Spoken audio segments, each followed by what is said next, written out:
Nagsimulang lumipas ang kalakasan ng ating pambansang kamao Manny Pacquiao noong mga taong 2013 at sa mga panahong yan may edad na siyang 35 years old. Para po sa mga hindi nakakaalam ay sinasabing matanda na ang 35 years old para sa sports ng suntukan at nabatid sa edad niyang yan ay nagumpisang humina ang mga boksingero at ang iba pa nga ay nagre-retiro na at tuluyan ng iniwan ang kinagigiliwang sports.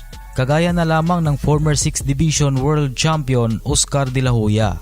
Pero sa kabila ng edad na 35 years old pataas ni Pacquiao ay nakita ng lahat na mas matindi pa rin ang mga hinarap at tinalo nitong mga kampyon at legends kaysa sa mga bigating pangalan ng mga kampyon ng mga boxing sa kasalukuyan.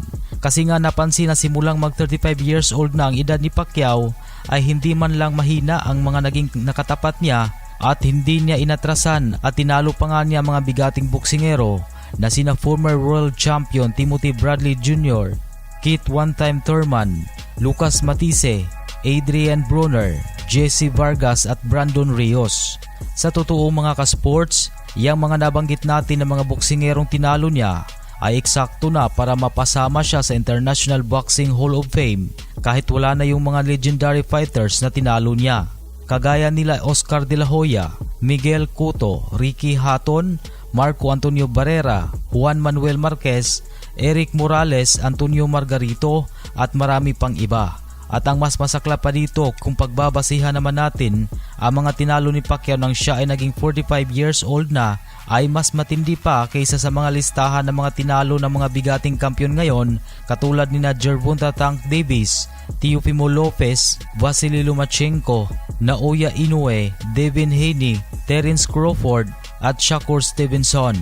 Ang totoo nga kahit isama pa nila ang lahat ng mga bigating pangalan na tinalo nila ay mas matindi pa din ang mga pangalan ng mga boksingero na tinalo ng ating pambansang kamao. Kaya itinuturing na patunay lang ito kung gaano talaga ang tibay at galing ng isang 8th Division World Champion ng boxing.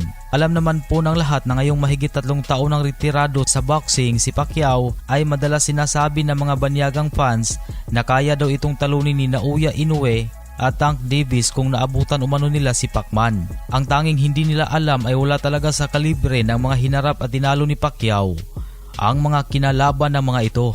At sa ibang usapan naman, una nang sinabi ng current Unified Super Middleweight World Champion Canelo Alvarez na pinaplano niya daw umakyat ng 175-pound light heavyweight division at target na maging isang 2-division undisputed world champion. Ngunit alam naman po ng lahat na isang halimaw ang kasalukuyang undisputed light heavyweight world champion na si Arthur Beterbiev, kung saan pinahiya lang ni Arthur Beterbiev ang huling tumalo kay Canelo na si Dimitri Bivol. At dahil dyan, sinabi ng mga analyst ng boxing na mali daw ang ideyang binabalak ni Canelo na umakyat sa nasabing dibisyon. Dahil nakikita ng karamihan kung pinahirapan siya ni Bivol noong nagtuo sila. Paano na kaya kapag sila na ni Arthur Beterbiev ang magtapat?